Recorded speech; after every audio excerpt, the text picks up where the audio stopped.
dari atau lingkup tugas dari penyidik pegawai negeri sipil di Ditjen Minerba, dalam hal ini kegiatan bersama dengan Biro Korwas KKNS Barreskrim Polri.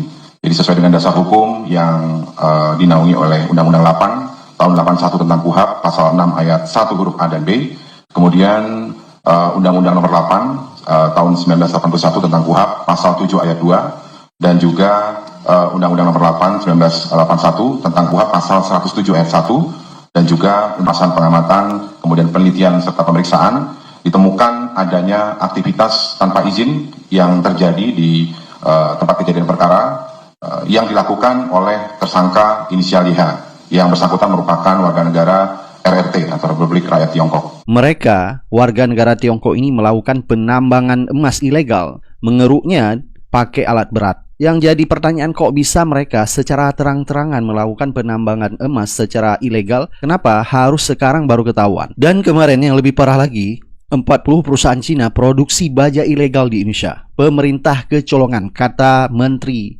yaitu Perdagangan Zulkifli Hasan. Enak banget pemerintah mengatakan kecolongan.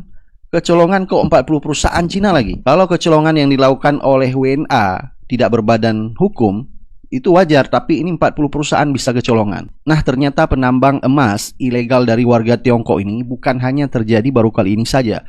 2 tahun kemarin sudah pernah ditangkap mereka, dan ini terjadi lagi. Ini adalah sepertinya pemerintah membiarkan hal ini. Apalagi kemarin kita lihat berita, yaitu Luhut undang petani Cina tanam padi lahan 1 juta hektar. Dan ini lebih gila lagi, pemerintah menjual kedaulatan rakyat Indonesia hanya untuk kepentingan rakyat Tiongkok. Jadi bukan rahasia umum lagi kalau keberpihakan pemerintah kepada rakyat Cina, bukan kepada rakyat Indonesia. Warga negara asing Cina bikin pertambangan ilegal biji emas di Kalimantan. Mantep nggak tuh?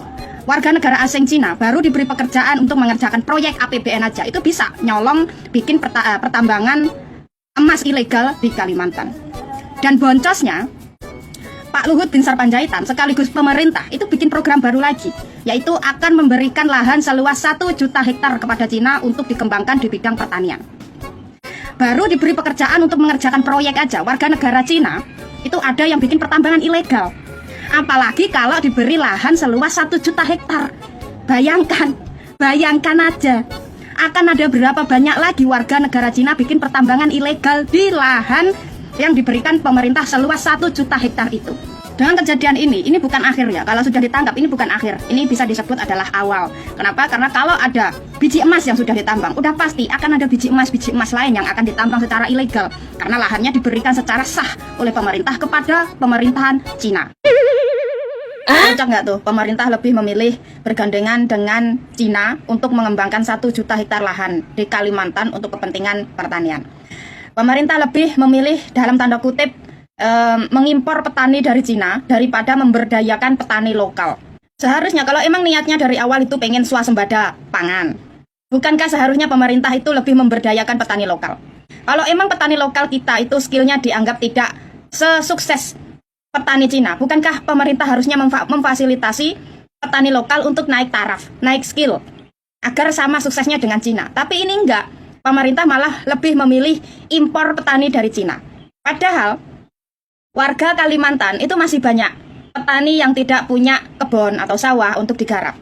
Ini malah pemerintah lebih jor-joran memberikan luas lahan 1 juta hektar kepada Cina untuk diolah daripada memberikan lahan kepada rakyatnya sendiri. Dan anehnya, dari 1 juta hektar lahan, pemerintah hanya meminta jatah atau hasil pertanian itu sebesar 4-5 ton saja. Kocak nggak tuh? Padahal normalnya 4-5 ton hasil pertanian itu biasanya bisa didapat dari luas lahan 1 atau 2 hektar. Ini lucunya, dari luas lahan yang diberikan kepada Cina, pemerintah hanya minta jatah 4-5 ton saja, setara dengan 2 hektar lahan. Nah terus ibaratnya, kalau pemerintah memberikan lahan secara bertahap kepada Cina, mulai dari 100 hektar, 200 hektar, sampai total 1 juta hektar, masa iya dari per 100 hektar, negara hanya menerima hasil pertanian setara dengan 2 hektar saja? Lah terus hasil dari 98 hektar semuanya dikirim ke Cina begitu. Pemerintah ikhlas mayoritas hasil pertanian dikirim ke Cina begitu. Hanya karena Cina menjadi mitra pengembangan lahan di Kalimantan. Ini kan lebih nggak masuk akal lagi. Katanya pengembangan lahan di Kalimantan ini untuk swasembada pangan agar tidak impor terlalu banyak. Tapi dari luas lahan tersebut mayoritasnya semuanya dikirim ke Cina. Nah terus swasembadanya dari mana?